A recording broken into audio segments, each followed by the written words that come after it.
Bom, bem-vindos a mais um episódio do nosso podcast. Hoje a gente tem um convidado muito especial, que é o professor Roque, referência em geopolítica e relações internacionais, né?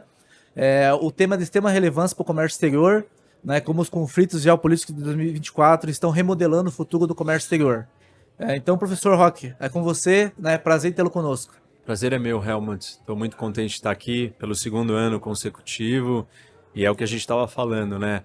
Não tem como um profissional que atua nessa área não entender de geopolítica.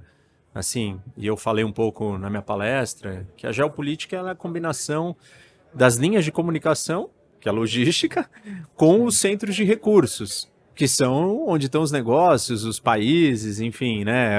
As vocações de cada lugar. Tudo isso num ambiente que é global.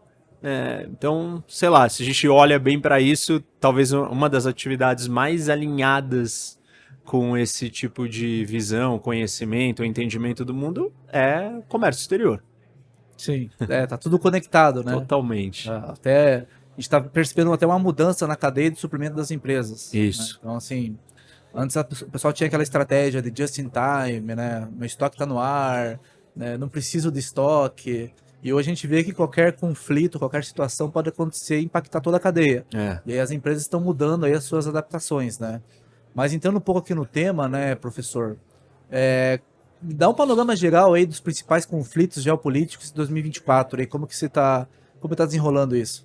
Olha, nós temos duas guerras regionais no mundo importantes. Uma é a da Rússia na Ucrânia e a outra é do Irã contra Israel no Oriente Médio.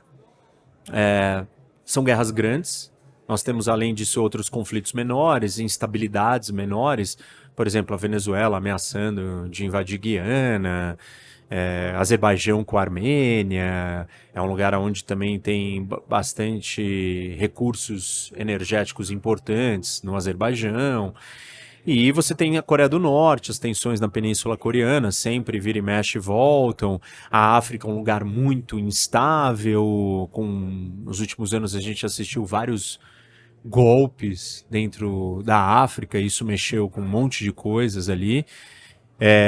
Então, de conflitos diretos são esses, mas nós temos instabilidades políticas, seja na Europa, eleições, movimentos extremistas de esquerda e de direita, movimentos populistas e nacionalistas, a polarização que toma conta também das democracias aqui no Brasil, nos Estados Unidos e em tantos outros lugares, e a chegada de tecnologia assim transformadora como a inteligência artificial. Então, assim, esse é o panorama geral. O que eu entendo que são os lugares mais importantes para a gente prestar atenção em primeiro lugar, o conflito da Ucrânia, o Oriente Médio e a China em relação a Taiwan. Esses três são os mais fundamentais. E aí olhar como é que a polarização e a estrutura da sociedade nas democracias responde a essas crises do populismo, da divisão, de eleição, até mesmo e principalmente a eleição americana.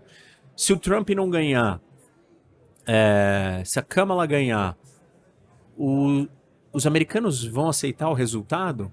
Até que ponto? E aceitar o resultado significa... Não aceitar o resultado significa o quê? A gente assistiu o Capitólio, né, a invasão do Capitólio, o que aquilo representou para a democracia americana. Será que o próximo movimento não pode ser muito mais violento? Já tivemos duas tentativas de assassinato ao Trump. Duas numa campanha. Não é pouca coisa. Ou seja, a sociedade americana está instável, está problemática, e a eleição vai ser um belo de um termômetro para ver o que acontece dali para frente. Então, eu diria que esses são os principais pontos para a gente prestar atenção no final desse ano e no começo do ano que vem. E olhando para o Brasil também aqui, né? O governo está com uma política de taxação, né, de sobretaxação dos produtos chineses, né? Então também tem uma guerra aqui interna contra os produtos chineses, né? Querendo aumentar as tarifas, né? Tem um caso de pneu, tem várias outras commodities ali, produtos que o governo quer aumentar a taxação, né? E aí isso também impacta, né, no final do dia o consumidor final, né? A gente tem esse é um problema do mundo hoje, que você tem que equilibrar, né, entre ganhos puramente econômicos de eficiência, onde a maior parte da população vai, enfim, né, ter o produto mais barato, ou você proteger a sua indústria, a sua autonomia econômica. Porque eu falei disso na minha palestra, é importante a gente entender que a ideia de eficiência econômica aplicada na escala internacional, na esfera internacional, ela não é o que parece. O Brasil e a China não são interdependentes.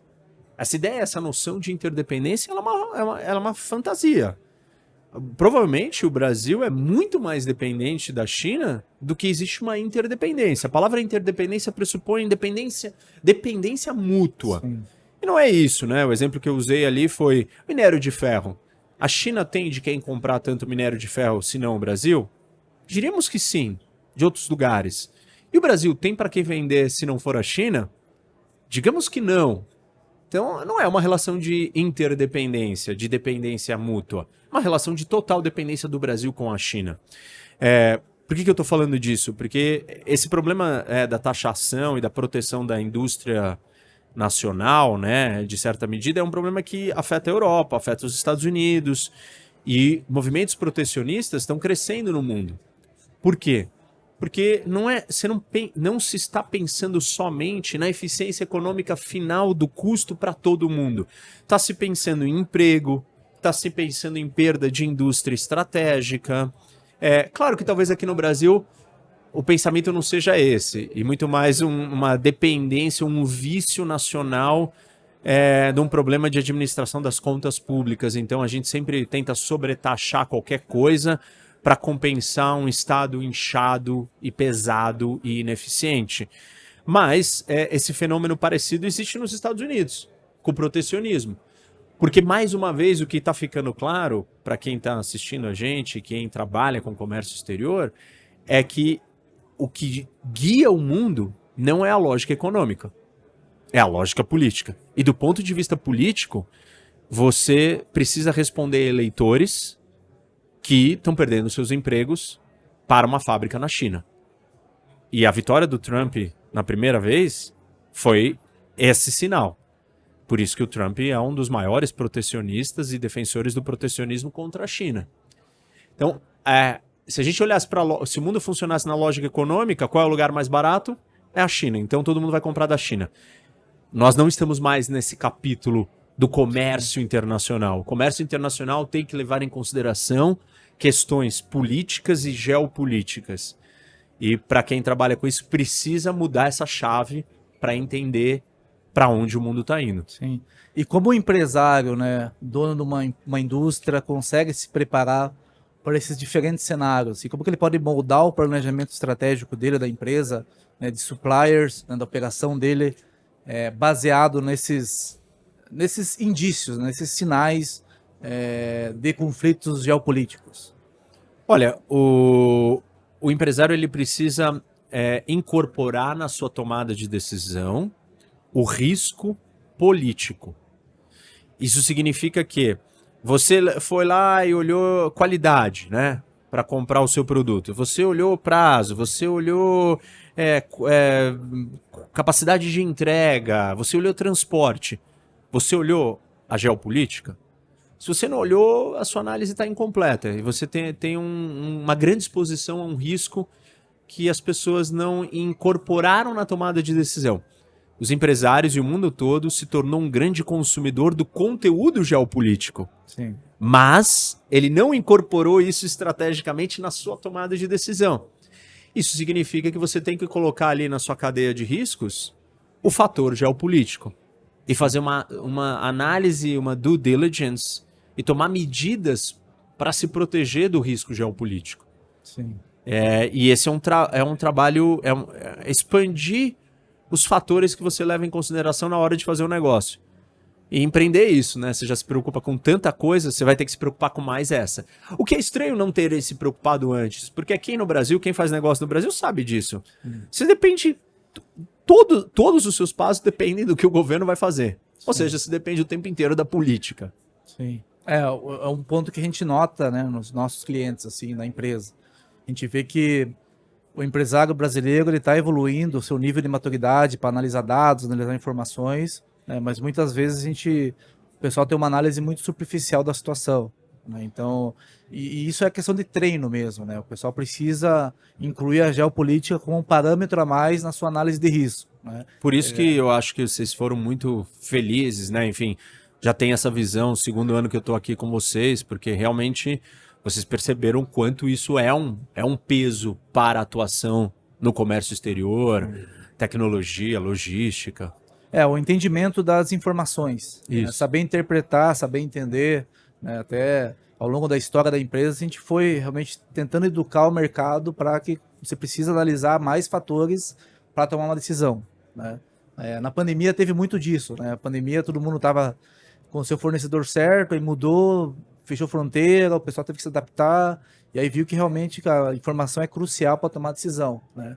Então se diga que o empresário ele precisa também desse parâmetro geopolítico, né, combinado com outros fatores para tomar sua decisão, né? Acho que isso é um ponto bem interessante de discussão para o empresário poder colocar isso nas suas estratégias, né, de curto, médio e longo prazo, né, que realmente as coisas estão mudando cada vez mais rápidas, né? O que a gente tinha como certo 2 anos atrás já não é mais certo hoje, né?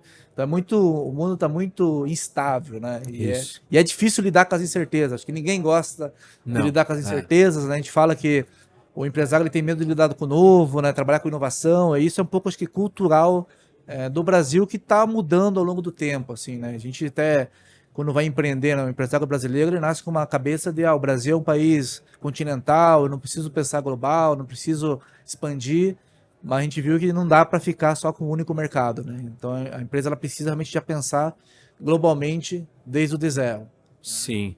E assim, né? Ninguém é autossuficiente e na economia moderna você depende de insumos, de partes, de capacidades, de tecnologias que vêm de outros lugares. Por mais que o risco geopolítico te leve para a ideia ou para a tentação de ser autônomo e autossuficiente, ele é irreal na economia moderna. O que você vai ter que fazer é aprender a encontrar parceiros ou bases nessa cadeia produtiva que sejam mais favoráveis. Mas é estranho quando a gente fala de economia, não estar conectado com o mundo. Você precisa entender o mundo, porque o mundo é a base da economia. Sim. Especialmente no Brasil, assim, né? O movimento de importação é muito forte aqui. Isso. Então, provavelmente qualquer produto que você está usando, ou ele foi importado, ou ele foi fabricado por uma máquina que foi importada, né? Então faz parte do dia a dia, né? Então, mas assim, professor, para a gente fechar aqui no nosso podcast, né? Qual seria a sua principal mensagem para as empresas e como elas podem se preparar nesse cenário cada vez mais incerto, nessas mudanças cada vez constantes, assim? Qual que é a sua dica aí para os empresários que estão acompanhando a gente? Olha, eu diria o seguinte, o cenário o grau de incerteza ele é maior para aquele que está desinformado. Quanto mais informado você tiver, não é informado sobre, né, ler as notícias, mas entender os movimentos, tendências e questões estruturais da geopolítica, por exemplo, isso te dá um diferencial e você será menos surpreendido. Por mais que existam incertezas e qualquer um vai ter que lidar com essas incertezas, você já estar incorporado ou pensando sobre tudo isso já te coloca num lugar mais seguro. O próximo passo é aquilo que eu falei, você incorporar tudo isso no seu negócio.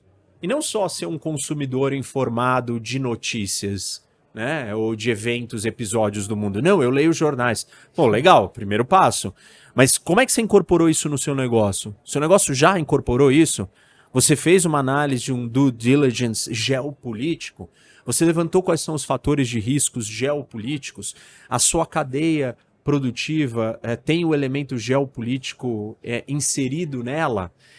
Todas essas coisas que eu estou falando aqui, elas precisam ser pensadas estrategicamente dentro do negócio.